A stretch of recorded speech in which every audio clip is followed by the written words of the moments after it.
Les journaux parus cette semaine à Brazzaville ont abordé plusieurs thèmes.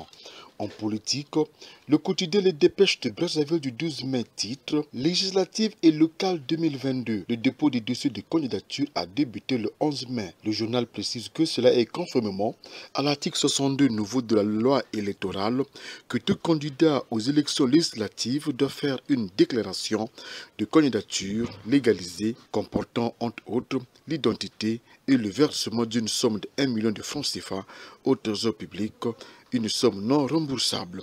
Ce dépôt court jusqu'au 31 mai prochain. Le même quotidien parle de la pénurie qui a pénalisé les Brazzavillois en titrant « Pénurie de carburant, une période sous pression ».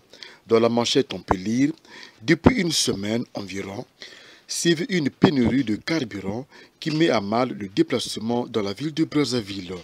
En économie, les Échos du Congo titrent « L'ambassadeur des USA au Congo, Eugene Young, a lancé le 10 mai dernier le projet Soso Pona Motonyoso pour une valeur de 3 millions de dollars.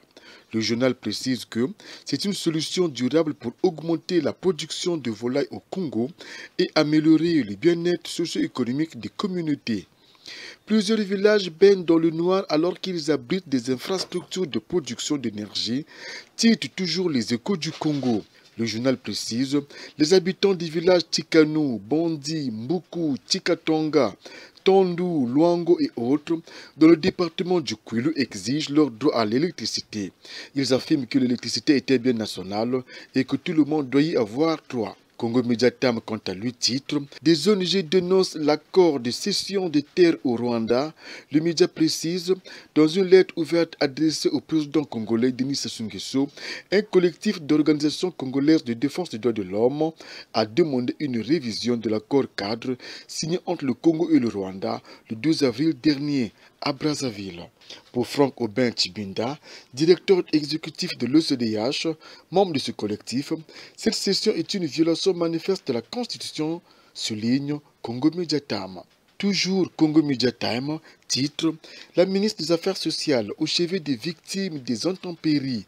Le média précise « La ministre des Affaires sociales et de l'Action humanitaire, Irène Marie-Cécile Mboukou Kimbata, a apporté des équipements aux sinistrés des catastrophes nationales dans plusieurs localités du pays. Ces populations ont reçu des produits de première nécessité, tels que du riz, de l'huile, des tôles et des matelas, ajoute le journal. Terminons cette revue de presse toujours avec Congo Media Time qui soulève la question de l'indemnisation des victimes du viaduc de Telangay en titrant « Les victimes des actes de torture sous le viaduc toujours pas indemnisées ». Dans la manchette, on peut lire « Ces victimes n'ont pas encore obtenu leur indemnisation 3 mois après que la Cour criminelle de Brazzaville ait rendu son verdict le 9 février dernier ». La justice condamnait 4 agents de police auteurs des actes de torture sur des civiques à 10 ans d'emprisonnement et l'État congolais, en tant qu'employeur de ces agents, a la responsabilité civile d'indemniser les familles des victimes à hauteur de 20 à 30 millions de francs CFA. Brazzaville, Fresnel Bangol Timba pour la RCA.